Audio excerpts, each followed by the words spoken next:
Hola, ¿qué tal? Antes de pasar al programa, me gustaría decirte que mi trabajo principal es la terapia energética individual, orientada a esta a personas que vienen arrastrando desde hace ya mucho tiempo, a nivel profundo, ya sea de índole físico o emocional, un dolor, digamos algo que no acaba de arreglarse. Si esto en ti resuena, te invito a que visites mi web y concertes conmigo una cita.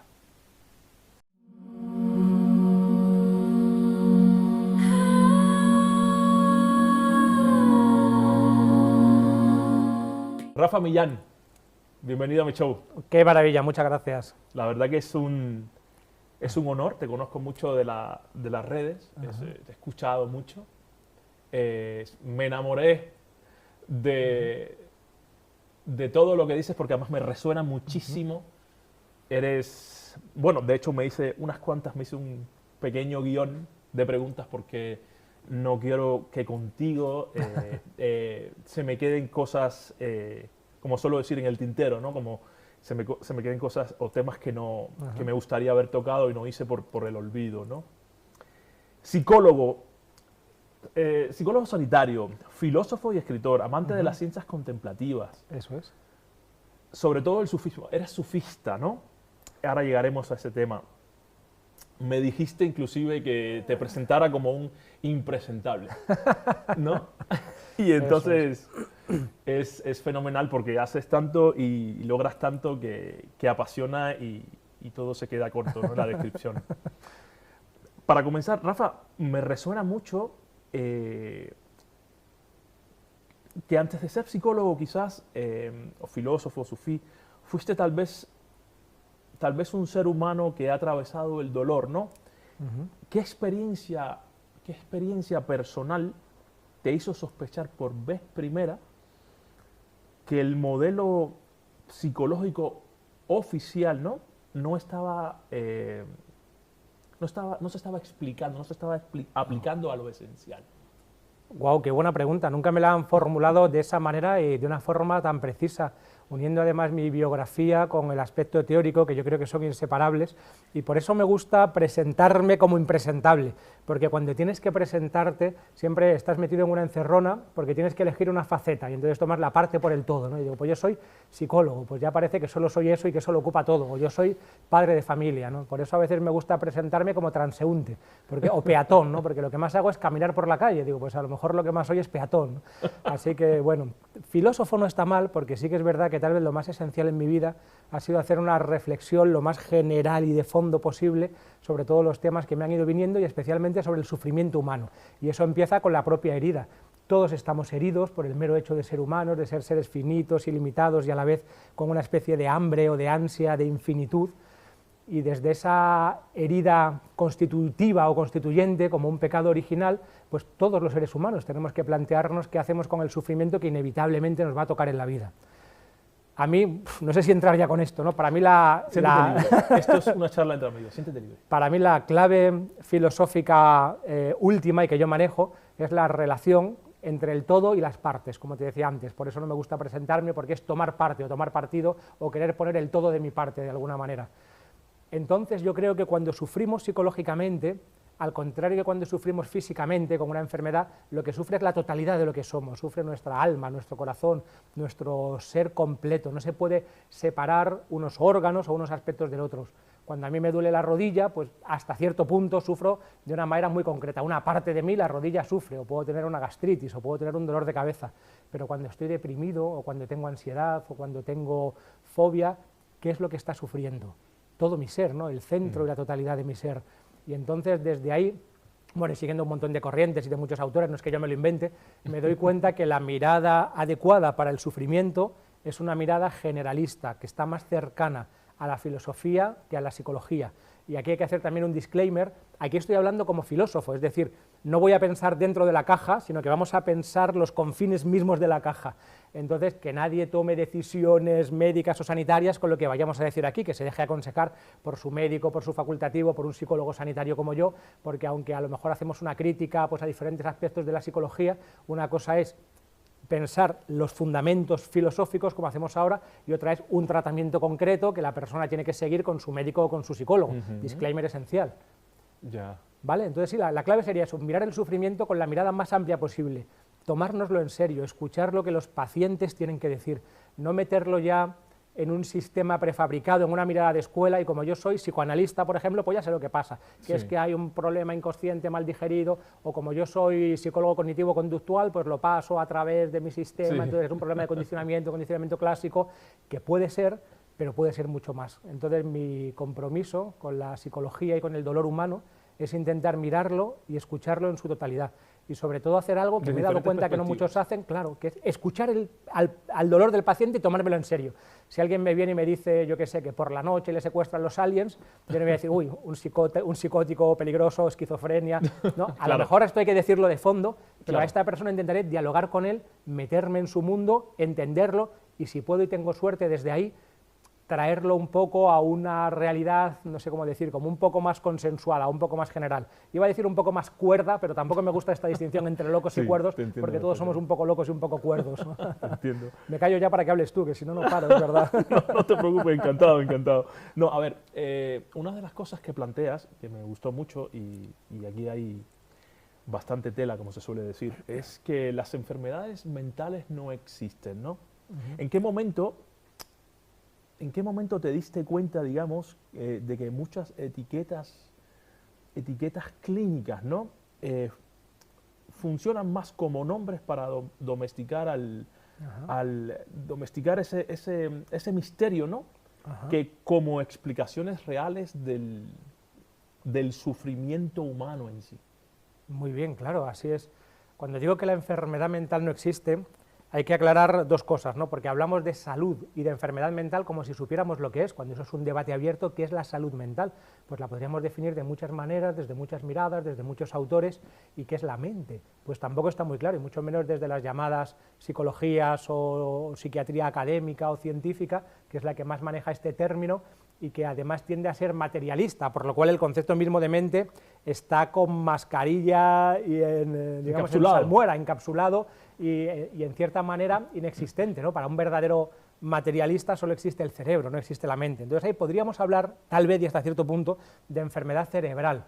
Y entonces el término enfermedad mental a mí me sobraría un poco, porque si tengo un órgano enfermo no necesito ponerle un apellido nuevo. Si tengo una enfermedad cerebral, pues como cualquier otra enfermedad tiene consecuencias terribles, ¿no? Especialmente terribles tal vez al tratarse del cerebro, pero si lo que tengo es un problema de otro tipo, si tengo el cerebro sano y el problema es de cualquier otro tipo, de mi biografía, de mi pasado, es un trauma, es un problema vital o existencial, ¿por qué lo llamamos enfermedad? Lo acepto de una manera vagamente metafórica, pero si tengo el cuerpo sano, como decía antes, ¿no? Si cada una de las partes funcionan bien. Pero tengo el alma. Pero tengo el alma, sí, podríamos decir. Esto me tiras de la lengua porque ahora estoy desarrollando una idea que es llamar al pan pan y al alma alma. Pero esto tiene muy mala prensa en los círculos académicos, científicos y filosóficos, ¿no? Hablar de alma, que parece que es un término o un concepto ya enterrado en los anales de la historia y de la filosofía. Pero yo creo que no, podemos recuperar alma al menos como el centro del ser o algo así, como la síntesis global o total de todo lo que somos en todas las dimensiones, ¿no? Algo parecido. Apasionante, apasionante. Mira, la depresión, uno de los ejemplos más claros, ¿no? Sí. Cómo con las enfermedades mentales, las llamadas enfermedades mentales, se dan pensamientos circulares, tautológicos y malas definiciones. Por ejemplo, la depresión. Si miramos el DSM, el Diagnostic Statistic Manual, el manual psiquiátrico más importante que hay, o el CIE, ¿no? La colección de enfermedades europeo, sí. Veremos que, se puede buscar en Google ahora, el que nos esté viendo, veremos que el primer criterio que da para definir que hay una depresión es tener ánimo depresivo, lo cual es una tautología, ¿no? Si tengo ánimo depresivo, digo que estoy depresivo. Y luego hay un montón más de criterios que son un poquito aleatorios, que implica que como estoy sufriendo algo me pasa, pues como más o como menos, duermo mejor o duermo peor, estoy, claro, desganado, sin ilusión. Entonces al final se reducen. Si yo estoy muy triste, mucho tiempo, sin saber por qué, vamos a llamar a eso depresión. Que está muy bien, le podemos poner ese nombre, pero sabiendo que la causa de la tristeza puede estar en cualquier ámbito de mi vida. No vale como una explicación causal, que es el problema. Estoy muy triste porque tengo depresión y cuando me quite la depresión se acaba mi tristeza. Eso es hacer una trampa filosófica. Sería como decir, me duele la tripa, que es mi síntoma, porque tengo dolor tripal. que es otro nombre para el dolor de tripa. Cuando me quite el dolor tripal, se me pasa el dolor de tripa, ¿no? Es una especie de pescadilla que se muerde la cola y de trampa, lo cual no quiere decir que no sea útil en ocasiones hablar de depresión o de ansiedad o de trastorno o incluso enfermedad mental para entendernos en psiquiatría, psicología, son términos como una historia, pero no es una sustancia, como una cosa, un proceso que tenga una entidad que a mí me pase y que explique mi sufrimiento. Ay, es que estoy muy mal porque tengo depresión. Bueno, pero ¿por qué tiene usted esa depresión? Esa es la pregunta que hay que hacerse y para eso hay que escuchar a la persona. De hecho, iba al manual. De hecho, tenía pensado, si mañana, digamos, desapareciese el manual de diagnóstico, ¿no? ¿Sí? De los trastornos mentales y demás, asociado a la industria farmacológica en sí. Eso. Creo que va todo de la mano, ¿no? Sin ponernos... ¿Qué crees que quedaría al desnudo, digamos, ¿no? En la consulta, ¿el síntoma o el alma? Claro, claro, qué buena pregunta, de nuevo, pues el alma, que para mí, como te decía antes, es metáfora del todo. En el sufismo se habla del corazón con C mayúscula, y ese corazón es la síntesis de todas las dimensiones que me componen. Esto a lo mejor suena muy raro, pero se entiende muy fácilmente. Todos tenemos diferentes dimensiones en las que vivimos simultáneamente, ¿no? Como mínimo una dimensión corporal, fisiológica, afectiva, emocional, mental, familiar, consciente, inconsciente, social, y tenemos que ser como el director de orquesta que armoniza todas esas dimensiones para formar una totalidad más o menos armónica y más o menos integrada, sin que ningún elemento disuene demasiado o esté desencajado, que es lo que generaría ese sufrimiento emocional, ese sufrimiento del corazón. Pues entonces podemos decir que sí, que lo que está enfermo, aunque ya estamos hablando en un gradiente de metáfora, es el alma o el corazón. Por eso hay que escuchar auténticamente a la persona antes que triturarle y hacerle pasar por las orcas caudinas de una mirada de escuela, que puede ser útil. Yo utilizo herramientas de escuela, a veces hago análisis funcional conductista, súper útil, y a veces tengo también una mirada psicoanalista, humanista, me forman varias escuelas por suerte, y de vez en cuando como herramientas o como medios me son útiles, pero no puedo decir que el problema de fondo se explique nada más que desde una única mirada o desde una única escuela o desde una única filosofía, porque el ser humano desborda toda visión, es un, como tú antes has utilizado la palabra misterio, es un misterio hasta para sí mismo. Entonces, ¿cómo lo voy a meter, eso, envasar al vacío en una mirada estrecha desde la que trato todos los casos? A mí me parece que no estamos siendo honestos con nosotros mismos primero, porque un psiquiatra o un psicólogo no se trata a sí mismo de esa manera, se trata a sí mismo como ser humano completo, como estamos diciendo, con todas las dimensiones de la vida, ¿no? Pero sin embargo cuando viene el paciente ahí sí que lo tratamos, ¿no? Como paciente, como cliente o como enfermo, y ya estamos mirando nada más que una parte en vez de mirar la totalidad, que sería para mí, como te decía desde el principio, el peor pecado filosófico que hay, que en mi sistema yo lo he llamado la sinécdoque, que es la figura literaria, que es tomar la parte por el todo, ¿no? Sabes que en literatura cuando alguien dice, yo qué sé, dio un disparo al cuero y marcó gol, no, el cuero es una parte del balón, entonces tomamos la parte por el todo, esta figura literaria se llama sinécdoque, pues yo lo he extrapolado a la filosofía y yo llamo sinécdoque a esto, a tomar la parte por el todo, y entonces si tú estás muy triste, que alguien te diga, lo que te pasa es un problema cerebral, puede que sí, puede que en tu cerebro haya un desajuste muy concreto, pero eso es una parte de lo que te pasa, hay que mirarlo todo. Claro, o sea, no podría estar más de acuerdo contigo. Muchos profesionales también afirman, digamos, que trabajar por el bien del paciente en sí, o sea, que trabajan por el bien del paciente en sí, pero que sostienen un modelo profundamente, o sea, un modelo profundamente materialista, ¿no?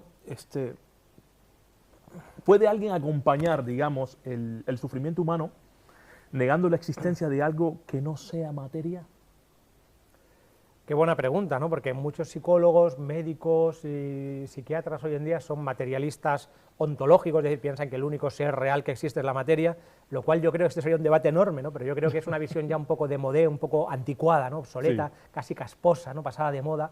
Hay ya un montón de anomalías muy claras en el sistema materialista, y además más bien tendemos a una idea de la complejidad que la realidad, lo cual no quiere decir que haya que creer cualquier chorrada, ¿no? Porque parece que la alternativa es o somos materialistas o creemos la primera chorrada que se nos pase por delante, ¿no? No es así.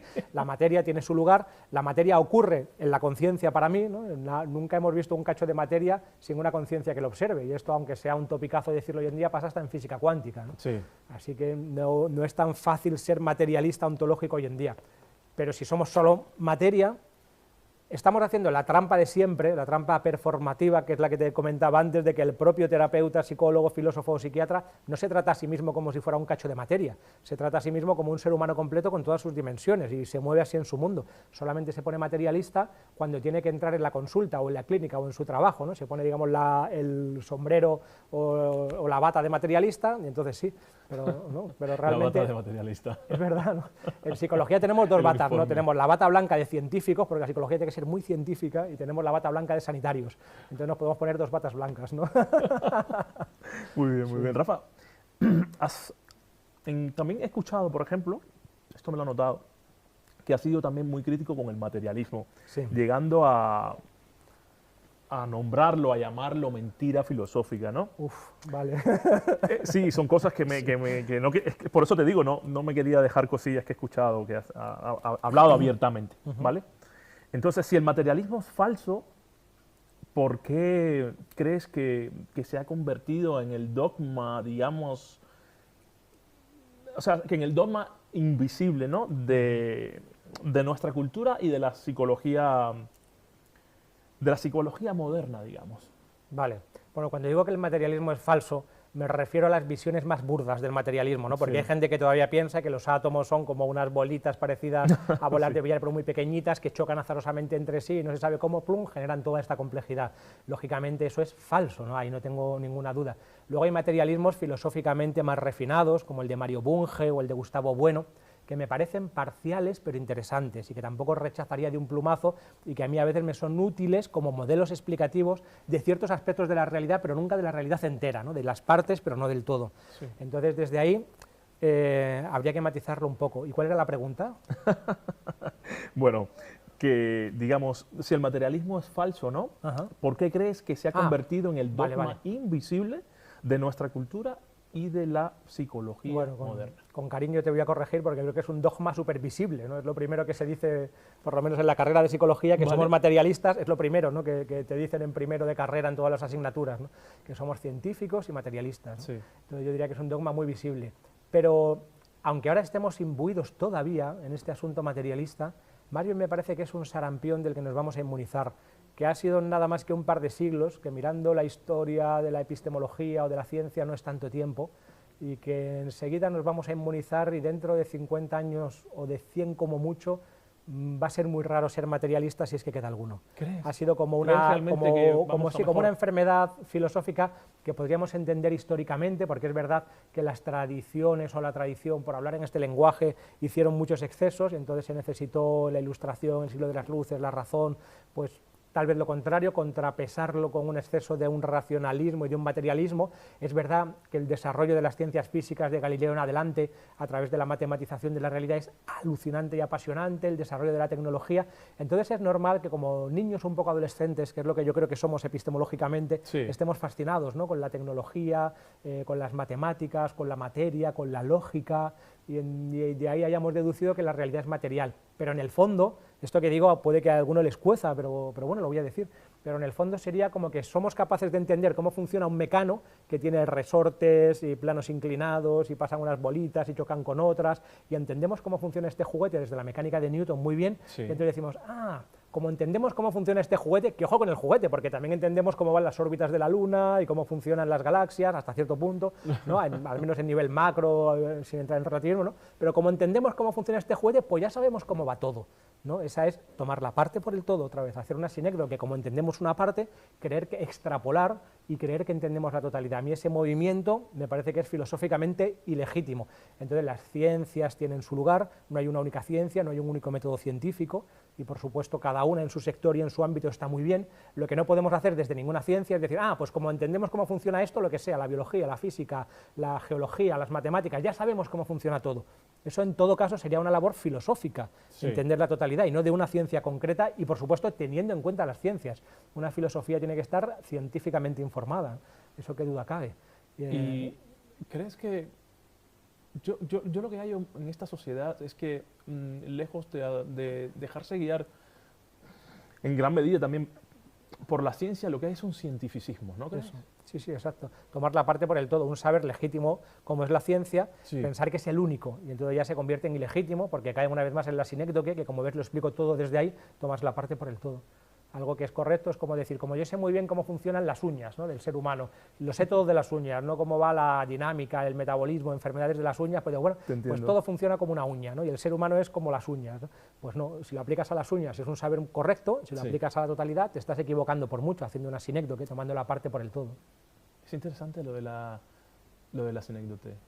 ¿Sinécdoque? Sinécdoque, si es ¿Eso difícil. ya lo has registrado? ¿Eso ya está? ¿Se puede, el que quiera enterarse de ello después de este programa puede buscarlo No lo y lo sé, encuentra? en mi tesis doctoral estoy hablando de ello, pero todavía no está publicada, pero yo creo que si me A ver buscan si por te ahí lo- lo encontrarán. a Sí. ver si te Bueno, lo- no pasa nada, porque se trata de que pensemos juntos, no creo. Porque esto trata, se me ocurre a mí, efectivamente. porque bueno, a mí la palabra sinécdoque aplicado a esto, yo creo que soy el único que lo dice. No creo que si alguien más lo dice sería ya el segundo, entonces no sé. No, acabas de decir que todo en definitiva es correspondencia, todo se corresponde con todo y todo es espejo y reflejo de todo, por lo Sí, tanto... sí. A ver, desde tu visión, si la realidad no es materia, Uf. ¿qué es entonces? ¿Y es conciencia, relación, sentido, símbolo? ¿O algo que el lenguaje moderno ya no lo sabe ni siquiera nombrar? Bueno, pues me voy a escapar. Para mí es misterio, pero misterio con M mayúscula. Porque no podemos Está bonito, atrapar... me gusta, misterio. Eso es, está no muy podemos bien. atrapar el todo desde la parte. Gracias a Dios, la realidad total no cabe en nuestra cabeza, porque nuestra cabeza es una parte de la realidad, nuestro lenguaje, nuestros sistemas de comprensión, nuestros modelos del mundo, no son más que una parte en una realidad que nos desborda por todos lados. Si yo pudiera comprender la realidad, eso significaría una paradoja terrible, que es que el mundo es más pequeño que los límites de mi cráneo. Es decir, que yo soy capaz de comprender cómo funciona todo, lo cual me dejaría a mí mismo como sujeto fuera de ese todo, que al menos es la mitad de la experiencia, ¿no?, mi experiencia como conciencia y como sujeto. Es como cuando al principio en Facebook un amigo me envió una imagen, esto es real, una anécdota tonta, que era de la Vía Láctea, ¿no?, y se veía como una galaxia, y me decía, mira, al fin hay una fotografía de la Vía Láctea. Yo, ¿cómo espera una fotografía de la Vía Láctea? O sea, que alguien ha salido fuera de la galaxia para hacer una fotografía, esto me parece a mí... A mí también me Pues resulta... es algo igual, ¿no?, para saber qué es la totalidad de la realidad, para decir, no, el fundamento último, lo último en la realidad es esto, habría que estar fuera para mirarlo, ¿no? Entonces, Claro. habría que ponerse un peldaño por encima del misterio, ser más grande que la totalidad, ¿no?, lo cual es una paradoja absurda. Así que para mí es misterio, y es misterio creciente, porque en contra de lo que se suele decir que cuanto más ciencia tenemos hay menos espacio para el misterio, lo veo justo al revés. Cuanto más profundizamos en cualquier ámbito del saber, más alucinantemente grande se vuelve el misterio. ¿Cómo podría pensar Platón o Aristóteles en las realidades de, yo qué sé, las millones de galaxias, los átomos, la cuántica, el nivel biológico de las células que tienen su propio dinamismo alucinante, cada orgánulo, cómo funciona de una manera tan precisa e increíble? Cuanto más vamos avanzando, cada vez que respondemos a una pregunta se descubren ámbitos de realidad enteros, prácticamente infinitos, que nos sorprenden y que hacen que ese misterio sea más y más grande. Lo que sabemos es como un globo que no para de crecer, y la superficie del globo es lo que está en contacto con ese misterio. Entonces, cuanto más sabemos de un ámbito, más nos damos cuenta que no tenemos ni idea.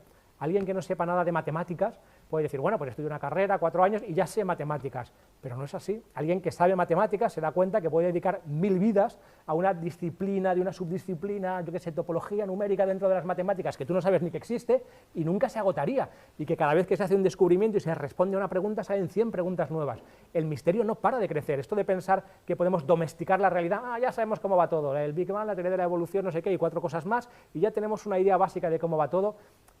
Con todo mi cariño, es un pensamiento ingenuo. Rafa, pero ¿no crees que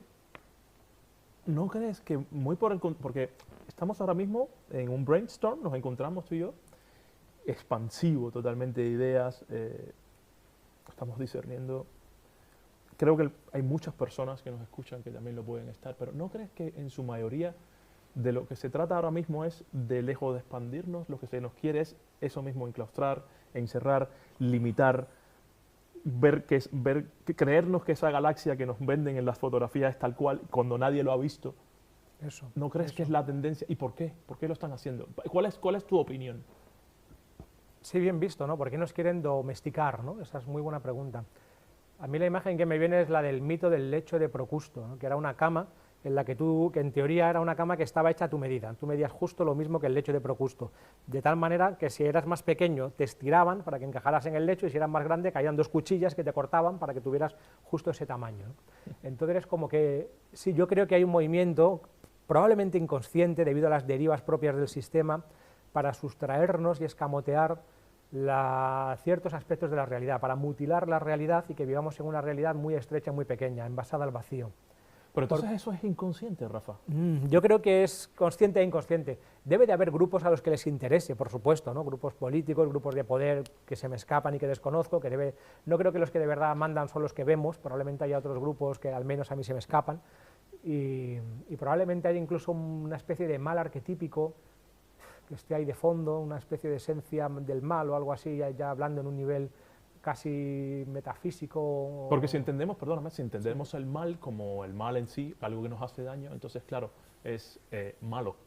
Pero si entendemos que quizás esto que vivimos es parte de la naturaleza humana, porque le corresponde. Sí. Estaba conversando sobre este tema con otra invitada, el hecho de podemos caer en los resets quizás que ha vivido la humanidad. Es porque realmente nos corresponde como especie, como raza, como entidad corpórea en que habitamos, nos corresponde, digamos, este mal que estamos viviendo, porque es lo que nos va a llevar a mejorar. Ah, claro. ¿No crees? Sí, no, visto desde ese punto de vista, por supuesto, el mal es siempre dependiente de contexto, porque es una parte y no el todo.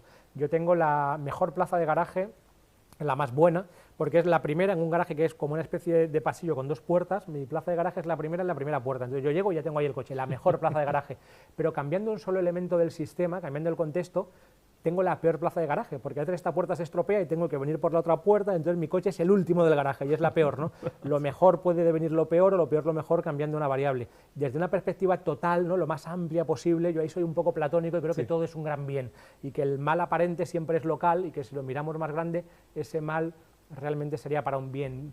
Sería muy difícil justificar esto y aquí entra algo casi de creencia o de fe, pero así es como creo que funcionan las cosas, que todo esto que estamos viviendo ahora es como tú bien dices, una parte necesaria de un proceso evolutivo mucho más grande que nos llevará al lugar al que tenemos que ir, mucho más complejo. Sí, tampoco creo en un mesianismo barato que vamos a vivir en esta tierra el reino de los cielos, me parece que eso no será así, pero que este nivel o esta parte de la realidad es necesaria para llegar a un nivel más amplio, algo así. Me gusta mucho, me haces pensar mucho y derivado de tu respuesta siempre estoy cavilando, estoy cavilando. Cavilar. Aquí entramos en sufismo, eso es otra de Venga. las cosas que tengo, que no quiero que se me queden, el Rafa, digamos, sufista, ¿no? ¿Qué te dio el sufismo o qué te da el sufismo que ni la psicología ni la filosofía académica, digamos, pudieron darte para comprender el sufrimiento humano sin reducirlo, ¿no? Si quieres, antes de responder esto, estaría bien que nos dieses tu interpretación personal sobre qué es el sufismo. Vale. Sí, está muy bien, ¿no? Porque una especie de maestro sufí, bueno, no una especie, un gran maestro sufí que conocí en una ocasión decía que el sufismo es una fábrica de ceros, porque de lo que se trata es dejar de ser lo que somos, vaciarnos por completo y entonces, si tenemos suerte, tal vez la unidad se ponga a nuestro lado y ese cero que somos se convierta en un 10 y ya seamos una totalidad completa.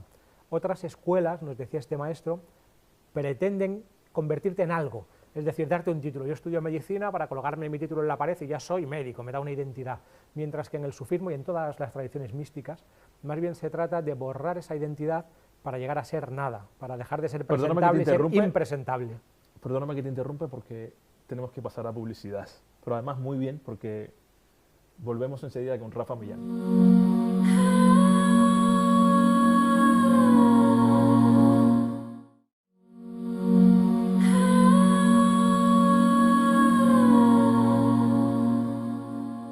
Bueno, pues eso, Rafa. El sufismo desde tu perspectiva. Vale.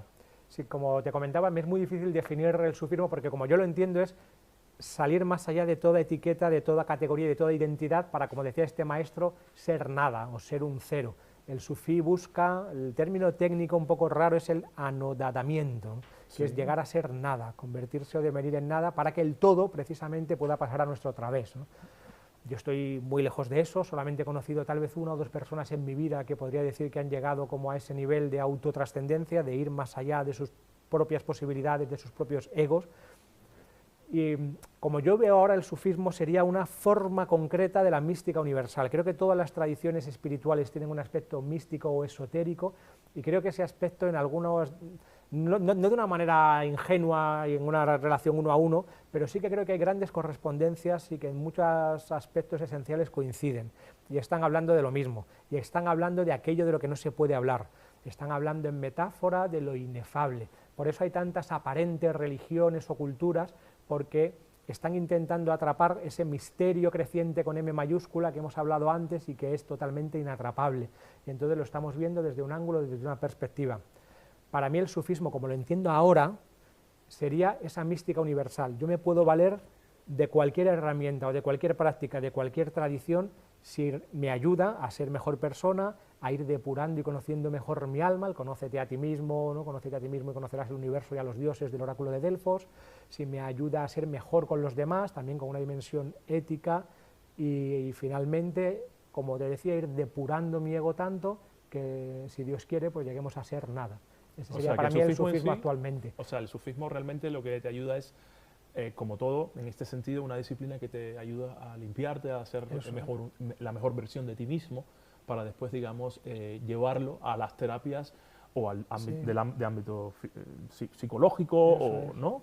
Pulir el espejo del corazón. Sí, otra de las metáforas clásicas, los dos autores que más me gustan son Rumi e Ibn Arabi, los más conocidos, sería pulir el espejo del corazón, ¿no? El corazón es como un espejo que cuando está limpio, en la fitra, se llama, en la naturaleza original humana, refleja la realidad tal cual es, pero empieza a llenarse a través de nuestros miedos, carencias, sesgos y heridas, en nuestra evolución, sobre todo en la infancia y adolescencia, empieza a llenarse de capas y capas de herrumbre o de suciedad, y necesitamos una lija con la que ir limpiando, depurando, purificando ese espejo para que vuelva a reflejar lo real. Y esa lija sería cualquier tradición espiritual.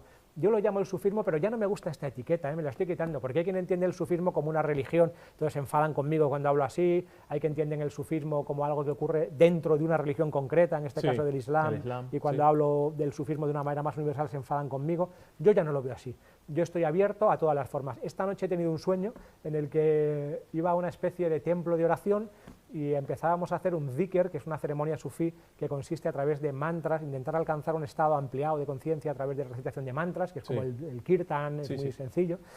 Y entonces me daba cuenta que estábamos haciéndolo y entraba un amigo mío que es el sacerdote del barrio, porque yo voy a misa también y comulgo en misa, no tengo ningún problema con esto, es un símbolo para mi alma que es operativo, por supuesto. Es un ritual energético también. Claro, exactamente, y había una estatua de Buda y había unas estatuas de Shiva y de pronto venían uno muy enfadados, oye, que no puede estar Shiva ni Buda aquí. Y decía, pues yo me siento comodísimo, porque yo me veo incapaz de renunciar a ninguna de las tesoros de significado y de sentido que se esconden en todas las tradiciones. Sería como pegarse un tiro en el pie y decir, no, yo del hinduismo no quiero saber nada, porque eso es un politeísmo satánico y terrible. Sí, porque conceptualizas y entonces claro, lo limitas automáticamente. Lo limitas, exacto, y entonces nos estamos privando de una, de una fuente increíblemente rica de conocimiento, de cultura, sería como decir, yo de la cultura francesa no quiero saber nada, pues te estás privando de una parte esencial, o yo no quiero la comida china, pues te estás privando de una parte esencial de la experiencia humana. Eso ya no vale, a lo mejor en el pasado valía, en el siglo XVI tú decías, bueno, pues yo soy católico y soy católico apostólico romano hasta el final, o nazco en Afganistán y soy musulmán, suní, y sigo la escuela Hanafi hasta el final,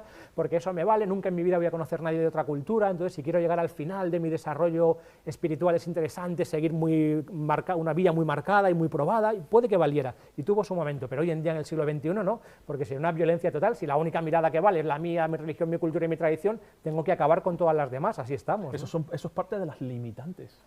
Eso parte es. de lo que se trata y de lo que tú estás tratando de, por supuesto, tratando no, que estás explicando, es de la expansión. Y las personas tienen que entender expansión, ¿qué quiere decir realmente expansión consciente del ser, ¿no? En este caso. Eso es, y para acabar, todas las tradiciones y religiones tienen luz y tienen sombra.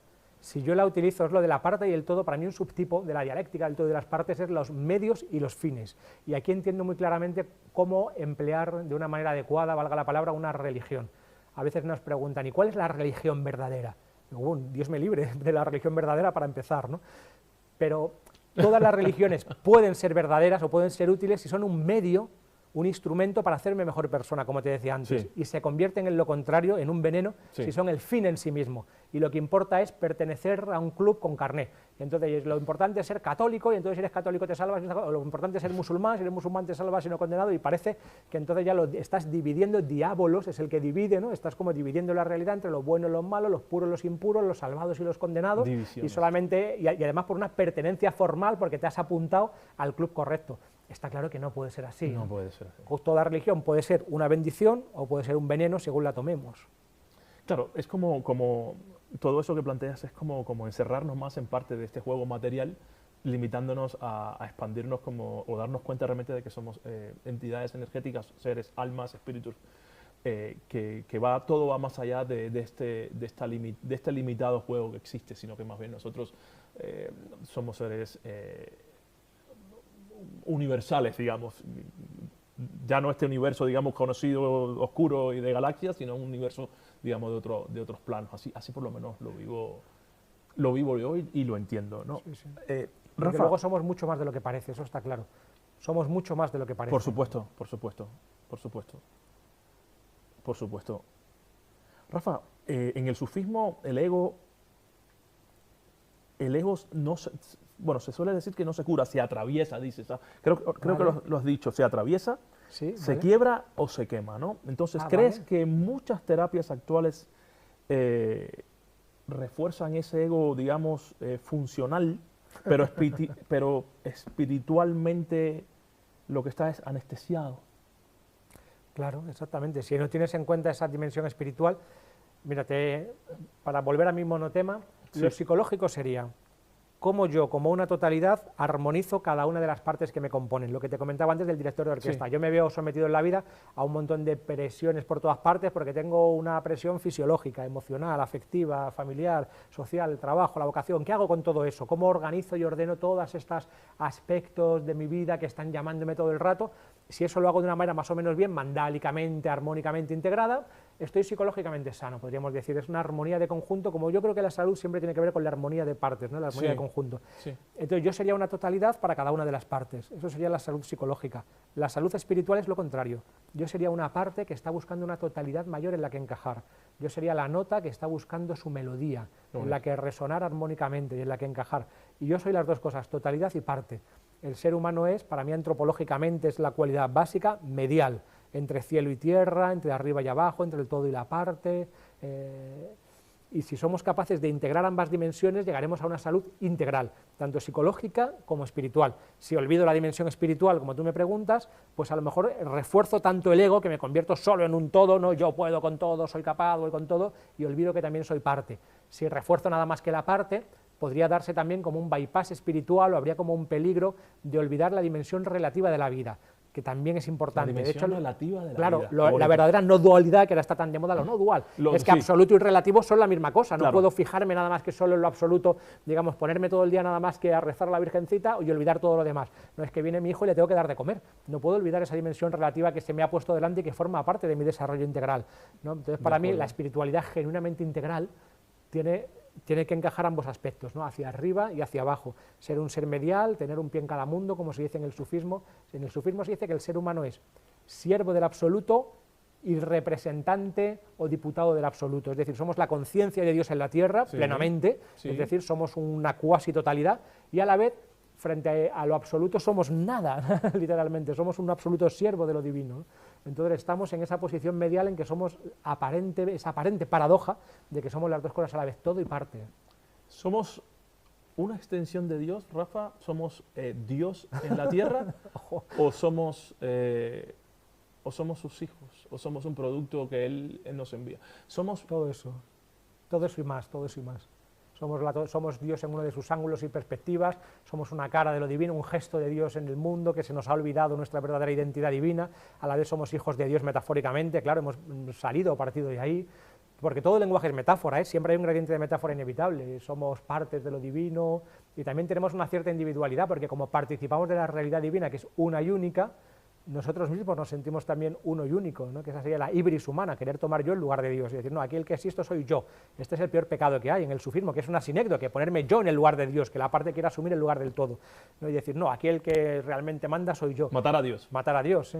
Yo a los que tienen esta enfermedad les recomiendo que vayan, no sé si es muy bestia lo que digo, a una clínica de paliativos y que vean hasta qué punto soy yo el que manda, ¿no? Porque ahí se ve que no mandamos nada, ¿no? Que estamos más bien sometidos a una sometidos serie de... al momento del desconecte. Eso es, eso es. Maravilloso, maravilloso, Rafa, maravilloso. Bueno, hay personas que... Aquí tengo otra cosilla interesante. Hay personas que al abrirse a lo espiritual empeoran psicológicamente. Claro. Se te cae el personaje, Ahí te quedas en carne viva. Ahí estamos. ¿Dónde está la línea? Perdóname, Rafa, ¿dónde está la línea entre un despertar auténtico y una espiritualidad que se convierte en una evasión o delirio, digamos? No es fácil. ¿Cuándo es bueno ser espiritual o te viene bien la espiritualidad? ¿Cuándo? No es fácil distinguirlo. De hecho, hay una frase que me gusta, que yo he ido atribuida a Dalí, pero que, no, la de Dalí dice, la única diferencia entre un loco y yo es que yo no estoy loco, pero no es esa la que yo quiero decir. Es la de el loco, o digamos la persona con un delirio, con una patología grave, se ahoga en las mismas aguas en las que el místico nada con deleite. Hay veces que la experiencia de desestructuración del ego y del mundo puede ser la misma y la cosa es cómo lo vivamos. Y aquí hay una paradoja interesante, porque es trascender el ego, pero a la vez hay que tener un yo en un sentido hondo y profundo, no un ego mental, una idea de mí mismo, sino un ego en un sentido más hondo, un self, suficientemente sólido y bien constituido como para poder gestionar esas nuevas energías que de otra manera nos destruirían. Entonces no es fácil distinguirlo. Tal vez desde fuera lo más fácil sería decir, por sus frutos los conoceréis, es decir, si ese estado espiritual o ese aparente despertar espiritual te convierte en mejor persona y da frutos concretos en el mundo y te hace estar éticamente más atento a los demás, probablemente sea espiritualidad genuina. Si es algo egocentrado y egoico en el que de repente yo me creo que soy el Mesías universal y yo solo, los demás no, yo soy aquí el bueno, pues entonces probablemente eso sea una inflación del ego. Perdóname que te interrumpa, Rafa, y ahora se me ocurre, porque porque también yo creo que espiritualidad va de la mano de energías también externas. ¿Crees, Rafa Millán, que ese despertar espiritual, cuando es, digamos, no es benevolente, no es elevado, no es luz, es por quizás la intromisión de energías de otra astralidad, de otra dimensión en el cuerpo humano, en este cuerpo carne humano que habita nuestra alma o nuestro ser? Me da miedo entrar ahí. Podríamos decir que si nos ponemos desde una mirada espiritual no hay diferencia entre dentro ni fuera. Entonces yo puedo decir, me ha atacado un demonio, ¿vale? Es una forma, como todo el lenguaje humano metafórica, de hablar de una experiencia, o puedo decir, he conectado con un arquetipo del mal que habita dentro de mí, ¿no? O puedo decir, he tenido una desestructuración de mi inconsciente profundo. Bueno, a lo mejor estamos hablando de la misma cosa porque no hay un dentro ni un fuera claro. Entonces, cuando yo hablo de dentro de mi piel y fuera de mi piel, estoy poniendo una barrera útil, pero convencional, ¿no? Porque ¿qué es dentro ni fuera? El café que acabo de tomarme es dentro o es fuera de mí, ¿no? O el sol que me está nutriendo y que entra a través de las plantas y las fotosíntesis a la cadena trófica y del que yo me alimento de esa energía, está dentro o fuera de mí. Mi pensamiento está dentro o fuera de mí. ¿Pero qué crees, Rafa? ¿Qué crees, Rafa Millán? Rafa Millán cree que no tenemos un lenguaje suficientemente depurado como para hablar de esto de una manera sólida, porque si yo ahora te digo, sí, imagínate que yo te digo, hay realidades espirituales autónomas, digamos entidades o demonios, jinns se dice en el sufismo, de donde viene el término genio, como el genio de la lámpara, hay jinns por ahí, ¿no? En una dimensión y en un plano concreto. Si yo te digo esto, se puede malinterpretar de muchas maneras y se puede utilizar de una manera un poco naif o un poco ingenua, entonces prefiero no decirlo con esas palabras, pero tampoco te digo lo contrario. ¿Prefieres mantenerte, digamos, ahí neutral? Sí, para que... sí, porque sé que en parte es una cuestión de lenguaje, entonces según con quién lo hable, pues yo a lo mejor le podría decir... Pero si tuvieses que decantarte, Rafa. Me estoy decantando por no decantarme. Depende con quién hablara. A ti te diría... Sí. Que no hay pero porque sé que quiero ello. A ti te diría porque sabes que quiero lo contrario, que no lo hay, ¿no? Sí, estuvimos en una ocasión en Chipre visitando a un maestro y compartíamos casa con una familia que venían de Afganistán, ¿no? Y entonces ellos recibían ataques de jeans continuamente, ¿no? Como decían, no, esto, se les perdía un calcetín y era como que un jean les había robado el calcetín, ¿no? Por ejemplo, ¿no? Oían un ruido y era un jean que estaba ahí dando golpes y yo decía, yo creo que no, que es que la casa es vieja y cruje, ¿no? El calcetín es que se me ha olvidado, me lo habré quitado por ahí y tal. Entonces yo creo que para esta familia era bueno darles como un contrapeso materialista y decirles esto, ¿no? No es un jean lo que estás hablando, es que la casa es vieja y cruje, ¿no? Sin embargo, si estuviera con un materialista cerrado y radical y me diría, uy, la casa es vieja y cruje, yo le diría, no, debe ser un jean que está llamando, porque no es ni una cosa ni otra, no sabemos lo que es misterio, es misterio. Vale, vale, te lo compro. ¿Prefieres quedarte en ese, quedarte, perdóname, en ese nivel, ¿no? Me achanto, como en el póker, no voy, me achanto. ¿Qué es lo más bonito que te ha sucedido o que has experimentado en la vida, Rafa? Ay, qué romántico te pones en esta vida. Bueno, te iba a responder con una pregunta así de espiritual de pacotilla, como diciendo, no, este presente, este instante, porque es todo lo que hay, ¿no? Pero bueno, voy a salir de ahí. Que está muy bonito eso también. Está muy bonito también. Vale.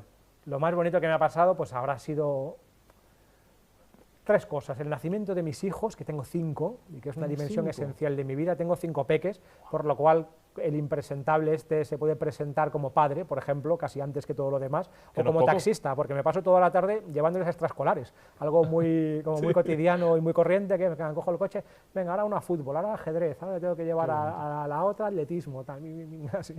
El nacimiento de mis hijos, cuando mi mujer me dijo que sí, que me lo ocurrió 2 años, yo estuve 2 años pico y pala para intentar ligar con ella, y ella me iba diciendo que no, y yo le decía, no pasa nada, te lo volveré a pedir dentro de unos meses y me dirás que sí, y finalmente me dijo que sí, eso fue precioso. Y cuando conocí a un maestro espiritual verdadero, que fue a este chipriota, que por eso me interesó el sufismo. Si hubiera conocido a un maestro espiritual budista, me hubiera hecho budista sin ningún problema, o un maestro espiritual sin tradición, le hubiera seguido. Yo vi que había algo auténtico y dije, pues aunque sea un contexto cultural que me es extraño, le debo seguir. ¿Y a qué te refieres con un maestro espiritual auténtico? Porque dentro de la espiritualidad hay tantas ramas, hay tantas disciplinas. ¿Qué te enseñó en este caso? Lo más parecido que yo soy capaz de imaginar a cómo hubiera sido ir a la época de Buda, o de Jesús, o del profeta Muhammad, o del maestro Yoda, si me pongo. ¿Pero en estado elevado de conciencia o te refieres a otro tipo de...? En todos los sentidos. Vale. Solo estar cerca de él te generaba un estado ampliado de conciencia muy claro para todo el mundo, y esto es objetivo, que cada uno lo explique como quiera, una sugestión de grupo, un contagio emocional, pero esto es algo objetivo que hemos experimentado miles y miles de personas. Él estaba totalmente entregado, no tenía vida privada, esto no se puede fingir. Él tenía su casa abierta a todo el mundo y ahí va todo el mundo, gente que estaría tirada en la calle, mendigos, era la zona turco-chipriota, que es casi tercer mundo, niños con síndrome de Down, esquizofrénicos, personas con todo tipo de problemáticas, vivían en su casa porque él tenía la casa abierta siempre 24 horas a todo el mundo, y él estaba todo el tiempo con la gente, no tenía ningún espacio de privacidad, eso no lo puedes fingir, no puedes ir de eso, ni te interesa además. Él estaba además siempre con el mismo nivel de conciencia, con la misma presencia, con la misma amabilidad, y ocurrían continuos milagros a su alrededor, de muchos tipos, sobre todo milagros interiores, sanaciones emocionales. Yo como psicólogo sé lo difícil que es, lo insidioso que puede ser un problema psicológico, y mucha gente con él sanaba de manera casi inmediata simplemente con la presencia del maestro, ocurrían sincronicidades significativas todo el rato. Es decir, era un maestro y él no quería nada de ti, no te daba nada. De hecho, es el único maestro que yo he conocido, o el único grupo, que en vez de pedirte cosas te daban. Él era también como un abuelito, era muy mayor, y nos daba dinero, por ejemplo, alguien le daba un sobre, y Maulana, que significa maestro en árabe, decían, Maulana, nuestro maestro, toma, le daban, porque él vivía solo de lo que la gente le daba, no tenía trabajo. Le daban un sobre y él, sin abrirlo, al siguiente que venía se lo daba. Pues podía haber 4 liras turcas o podía haber $1000 o un anillo. En una ocasión le regalaron porque él llevaba un anillo muy cutre y le regalaron un anillo muy caro, ¿no? que creo que era un anillo, yo qué sé, exorbitantemente caro, ¿no? Y luego vino otro y le dijo a Maulana, oh, ¿qué anillo más bonito tienes? Y Maulana le dijo, ¿me regalarías tu anillo? Y otro dijo, sí, claro, maestro, y le regaló su anillo, un anillo de 30 € de la tienda, y Maulana dijo, pues toma, te regalo yo el mío, ¿no? O sea, cosas que nadie haría si no está realmente desapegado de sí mismo y de su ¿Pero era un maestro que te llevaba a ese plano alterado de conciencia a través de la palabra articulada, o podemos hablar de energías? Podemos hablar de energías en cierto sentido. Era lo que se conoce en las tradiciones esotéricas como la compañía de los santos. Está en todas las tradiciones. Simplemente estar cerca de una persona que tiene ese nivel, hay como por una resonancia o o una simpatía psicológica o espiritual te lleva a ese nivel. Igual que cuando estás con alguien muy triste o muy enfadado, te puedes sentir tristeza o enfado, no es algo tampoco tan extraño. Y como él habitaba un lugar en el que había trascendido su ego, se había quemado como la polilla en la llama, ¿no? Como antes decías, una metáfora preciosa del sufismo es que el ego es como una polilla enamorada de la llama, que viaja la llama hasta quemarse en ella, pues este maestro se había quemado, y entonces ya no había nadie ahí. Cuando estabas con Maulana estabas tú solo ante el misterio, él era una pura presencia del misterio. Murió. Murió antes de morir. En el sufismo también se dice siempre eso, morir antes de morir. Eso es. O sea, tuvo una iniciación. Sí, sí, eso es, claro. Hasta el final. Yo creo que tuvo la iniciación última. Estaba en el estado máximo que yo soy capaz de concebir. Lo único parecido que he visto alguna vez, pero lo conozco poco, entonces no, porque a este maestro le seguí mucho, le fui a ver muchas veces, y entonces he visto que no hay trampa ni cartón. Pero otra persona que me parece que está en un nivel parecido es Amma, la maestra de los abrazos, aunque la conozco poco. Cuando he estado con ella, ella se dedica a abrazar, hace algo tan sencillo y ha abrazado pues, a cientos de millones de personas. Hay estadios enteros de gente y ella está todo el día abrazando a la gente. En cada abrazo te emocionas porque te abraza como si fuera la madre cósmica, es otra que se ha trascendido a sí misma y es como la divinidad en femenino, digamos, abrazándote en un amor y en una compasión que no tiene límites. Y entonces yo cuando me abrazó, claro que yo a lo mejor soy un flipado, pero a mí cuando me abrazó luego yo no podía caminar, estaba en un estado de ebriedad, de amor y de belleza tan grande que alguien me estaba hablando y yo ni me enteraba de que me estaban hablando y no podía ni caminar, estaba como un niño pequeño que acaba de ver eso a una divinidad, ¿no? Una cosa, y no lo sentía yo solo, claro, lo sentíamos todos, Mardía, mi mujer, todos los que estábamos allí. Entonces yo creo que Amma es algo parecido, pero la conozco poco, a lo mejor ella sí que tiene hay alguna cosa que yo desconozco. Recuerdo una frase que dice, aquella última iniciación que los profanos llaman muerte, ¿no? Ese camino hacia esa gran y última iniciación, ¿no? Eso es. Pues otra cosa que, bueno, incómoda pero honesta, si tuvieras que decirle una verdad peligrosa entre comillas, digamos, a un paciente, una que digamos no suela decirse, ¿no? Que de esas que hacen temblar, ¿cuál sería? Claro. Yo te voy a dar la medicina pero con azúcar. A un paciente le tengo que decir la verdad, ese es mi trabajo en parte, ¿no? Ser como un espejo hasta cierto punto que refleje su verdad, lo que él no es capaz de llegar a ver de sí mismo o de su mundo, mostrárselo yo, y a veces es duro y difícil. Pero yo voy a intentar hacerlo con cariño, voy a intentar dar la amargura envuelta en miel para que te sea más digerible, ¿no? Si no, la terapia no tendría sentido. Si yo el primer día, hay veces que se ve muy claro, llevo más de 20 años viendo gente casi a diario, entonces hay veces que la primera sesión ya casi veo claro lo que pasa, pero como se lo diga, le diga, mira, te pasa esto, no va a poder con ello, se va a escapar. Primero hay que fortalecer las partes buenas para que sea capaz de digerir la parte negativa o la parte problemática. ¿Hay vida después de la muerte, Rafa? Sin duda, casi sin duda, no hay certeza, porque no he estado allí, no he vuelto, pero todo parece indicar ahí, porque las experiencias cercanas a la muerte no son dos loquitos, es que son millones y millones de casos, no es una cosa ya que podamos no mirar, es una de las anomalías del paradigma materialista. Para seguir siendo materialista hay que negar eso o hay que intentar hacer una explicación súper, digamos, un armatoste conceptual de no porque el cerebro emite un flujo, tal, pero es que la gente tiene una ECM y se transforma para siempre. Eso no puede ser fruto de un delirio, de un flipe o de una alucinación o de falta de oxígeno en el cerebro o de un chute de dimetiltriptófano, eso no puede ser eso. Tiene que ser algo mucho más hondo y profundo, porque si no nadie se transforma. Si no eso, vamos a dejar a alguien sin oxígeno un rato y ya está, no hay que ir al psicólogo, ya te curas, ¿no? Está bien, está bien. Rafa, antes de cerrar, me gustaría así, de modo conciso, desgraciadamente el tiempo se acaba, de tu libro. De este libro primero, bueno, tengo dos, tengo inclusive uno que ha escrito tu hijo. Abraham Millán, sí, que es casi Abraham Millán, porque lo ha escrito mi hijo. Ecos en la oscuridad. Eso es. Es una delicia de obra que ha escrito un niño de 13 años y está muy bien escrito. Son relatos de terror y de misterio y algunos que hace también ensayos y juegos de lenguaje, muy bien escritos. Y ahí va a sacar pronto otro que está a punto de salir. Este se puede comprar en Amazon y es una delicia. Eso te iba a preguntar, está en años. Amazon y todo, sí, ¿no? Sí, sí, sí. Vale, perfecto. Y pues de 13 años habrá que... Yo me lo tomaría en serio, habrá que comprarlo y leerlo. Claro que sí, un tesorillo. Y ponerle 5 estrellas y para animar la carrera de un joven escritor. Ya.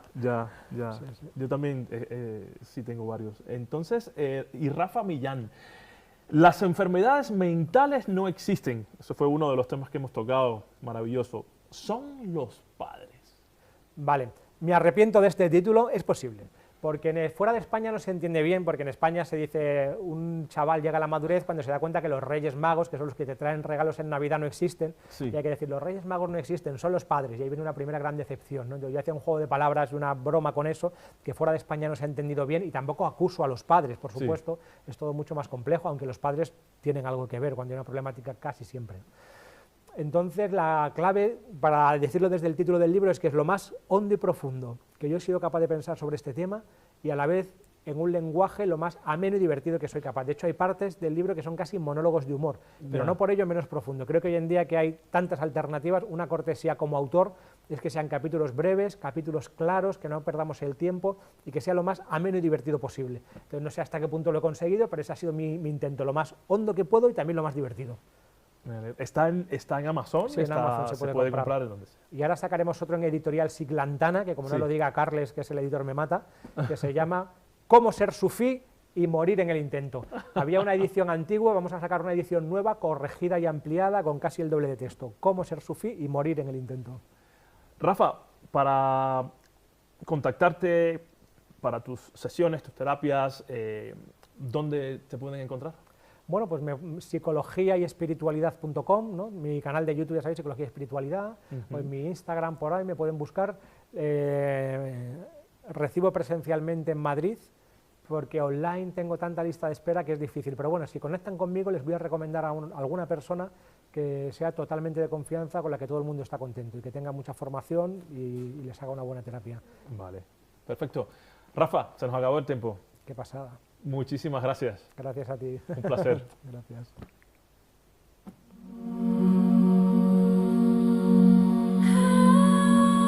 Y si no lo pudiste ver al principio, me gustaría decirte que mi trabajo principal son las terapias energéticas individuales, orientadas a personas que vienen arrastrando un malestar profundo, ya sea de índole físico o emocional, y sienten que algo no acaba de arreglarse.